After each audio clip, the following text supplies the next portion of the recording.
Berlanjut ke daerah Karanganyar, Jawa Tengah. Beralihnya fungsi hutan menjadi pemukiman dan perkebunan membuat masyarakat sering terlibat konflik dengan satwa-satwa liar. Beberapa satwa bahkan dengan sangat berani menyatroni wilayah pemukiman warga untuk mendapat makanan. Jaga nih mas. Terus jaga nih, tegatono. Saya baru dapat laporan dari warga kalau semalam itu ikan di 2 kolam milik warga itu habis dimakan salah satu predator yang ada di sini. Satwa liar buruan kami kali ini memang tidak berukuran besar, tapi sangat lincah dalam bergerak dan melarikan diri. Awas mas, ternyata lincah banget. Gerakannya tuh cepet, tadi udah sempat ketangkep tapi lepas lagi. Dan kita sebenarnya bisa aja nangkep pakai tangan, tapi kan dia buas banget ya. Tidak cuma sekali atau 2 kali saja kolam-kolam ikan di wilayah lereng Gunung Lawu ini mendapat serangan linsang. Terganggunya habitat utama linsang di hutan membuat mereka terpaksa menjadi musuh dan dianggap sebagai hama bagi sebagian masyarakat. Memiliki nama populer berang-berang, predator satu ini sangat menyukai daging ikan sebagai makanan utamanya. Wih! Lebatnya semak-semak di lokasi perburuan semakin menambah tantangan kami kali ini. Dengan ukurannya yang kecil, linsang dengan mudah menerobos dan bersembunyi di balik rerimbunan semak. Penglihatan, kecepatan, dan kerjasama menjadi kunci keberhasilan perburuan kali ini.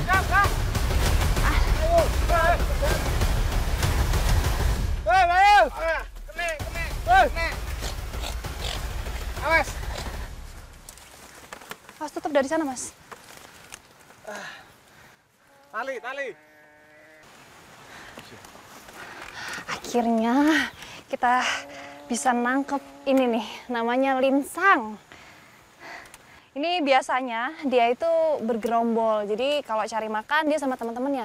Tapi kalau cuma ada satu gini, biasanya ini mata-mata. Jadi dia ngelihat ketersediaan pakannya di sini ada apa enggak. Kalau ada, dia balik lagi ke hutan buat manggil teman-temannya. Terus datang tuh segerombolan. Mamalia yang hidup berkelompok ini sebenarnya merupakan binatang nokturnal atau aktif bergerak di malam hari. Dalam satu kelompok biasanya terdapat 20-30 ekor.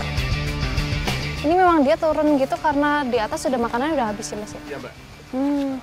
Mungkin ya sungainya udah tercemar. Tercemar, Ya, gitu. Ikan. Karena memang makanan kesukaan linsang ini ikan. Dia tuh bisa mencium bau ikan ya. Meski sebagian masyarakat sudah menganggapnya sebagai hama kolam, tapi keberadaan mereka menjaga keseimbangan ekosistem hutan tetap harus dijaga. Nah ini linsangnya kita tangkep, kita bawa, bukan mau kita pelihara, tapi kita mau pindahkan ke habitat aslinya. Kita mau rilis ke sana biar dia bisa hidup di habitat aslinya, bukan di pemukiman warga.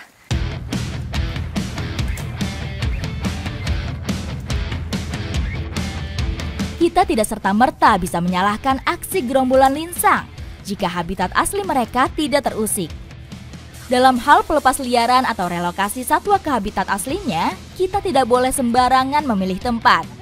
Harus dipastikan lokasi baru berada jauh dari jangkauan warga dan masih memiliki potensi sumber pakan alami satwa yang kita lepas.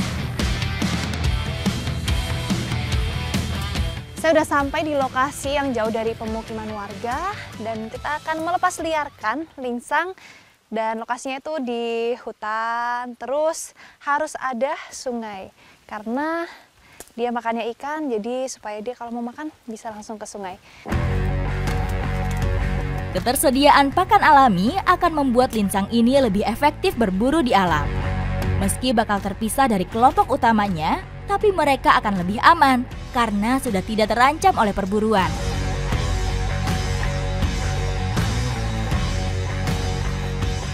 Kita lepasin nih mas ya, sekarang dia udah di alamnya, biarkan dia bebas di alamnya, biarkan dia berkembang biak dan ketemu teman-temannya di sini. Karnivora satu ini memang tak bisa pisah jauh dari sumber air, karena disitulah dia bisa menemukan sumber makanan. Secara alami, linsang juga akan membuat sarang yang letaknya tak jauh dari tempat dia biasa berburu.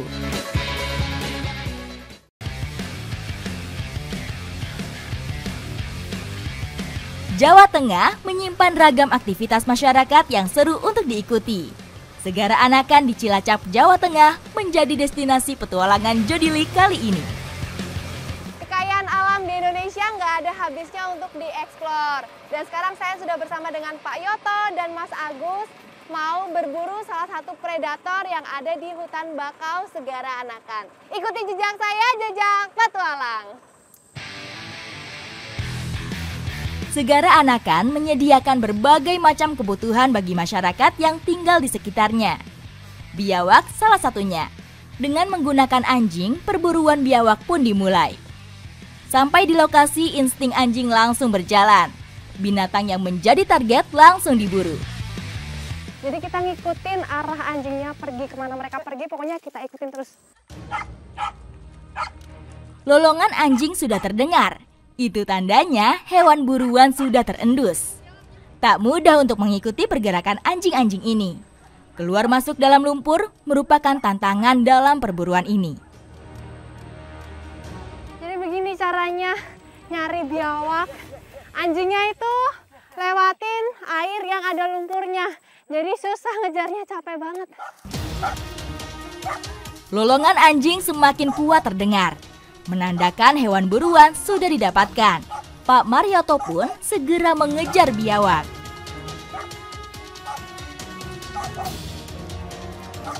Segara Anakan merupakan rumah bagi para biawak-biawak. Tak heran, dalam sekali berburu, para pemburu biawak bisa mendapatkan banyak hasil buruan. Dan biawak kedua kembali kami dapatkan. Jadi anjingnya udah dapetin biawaknya, tapi biawaknya terus nyerang. Kali ini biawaknya lebih besar dari yang pertama. Biawaknya pun lebih agresif dan melawan ketika hendak ditangkap. Jadi tadi saya pikir anjingnya tuh cuma mau gonggong aja buat nakutin biawaknya, ternyata enggak. Anjingnya tuh menunggu momen waktu biawaknya nggak noleh ke anjingnya, langsung digigit di bagian lehernya. Biawak merupakan salah satu kadal terbesar di dunia. Sebanyak 53 spesies biawak teridentifikasi di seluruh dunia. Dan 40% dari spesies biawak ini terdapat di Indonesia.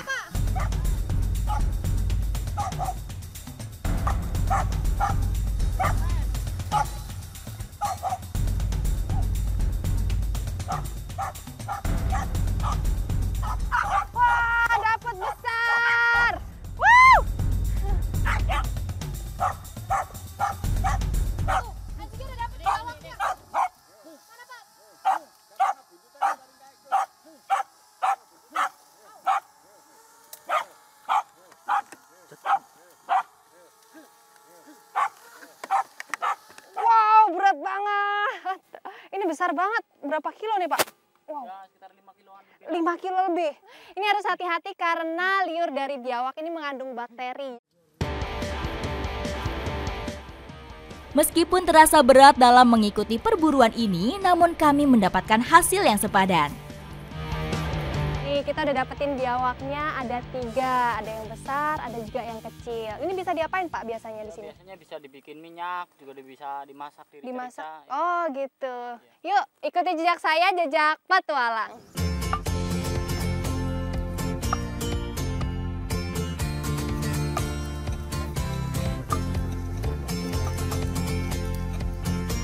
Biawak yang udah kita dapetin mau kita olah jadi rica-rica. Dan biasanya rica-rica itu kalau di Jawa pedes ya, Mas ya? Pedas, ya. Mantep nih kayaknya. Biawak yang diolah menjadi rica-rica hanya dagingnya saja. Sementara untuk gajinya bisa dimanfaatkan sebagai minyak biawak. Bumbu-bumbu yang digunakan mulai dihaluskan, seperti bawang merah, bawang putih, merica, dan cabai. Udah mendidih, Bu, minyaknya? Udah bisa dimasukin? Oke, cemplungin ya, Bu.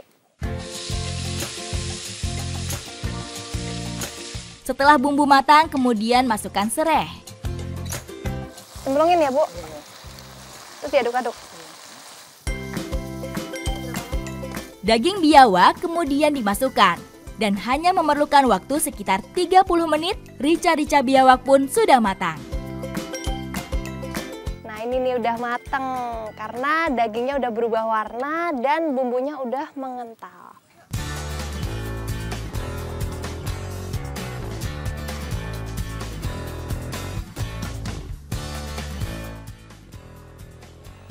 Enak Mas, nambah lagi. Banget. Nambah lagi nih. Nah, Masnya suka nih. Lahap banget Mas. Kalau ada nasinya enak lagi. Wah. Daging biawak memiliki banyak manfaat untuk kesehatan. Ternyata selain rasanya yang enak, daging biawak ini bisa untuk mengobati alergi dan juga untuk menambah stamina. Ikuti jejak saya, jejak petualang.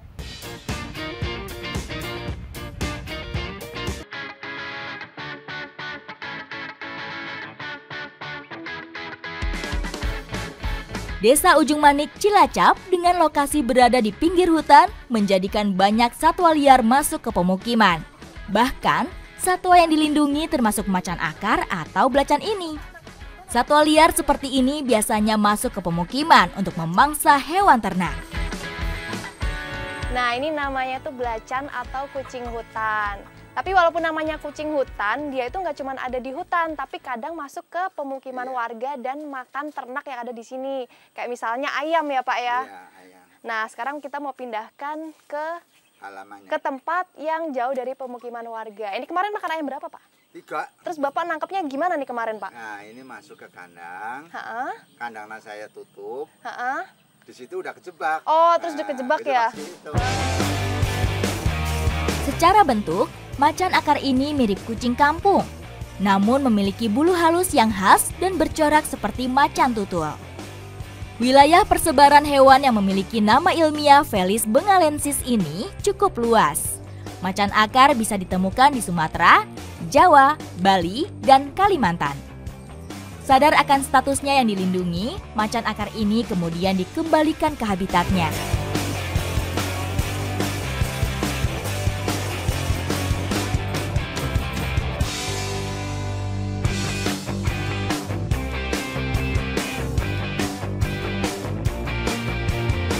Lokasi yang kita pilih adalah sesuai habitatnya, yakni di hutan bakau Segara Anakan dan jauh dari pemukiman warga.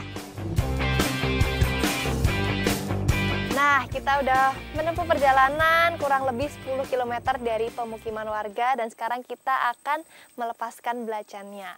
Di sebelah mana, Pak?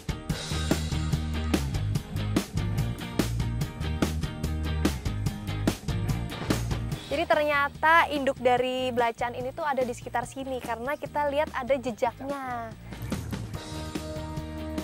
Dan benar saja kami menemukan jejak macan akar.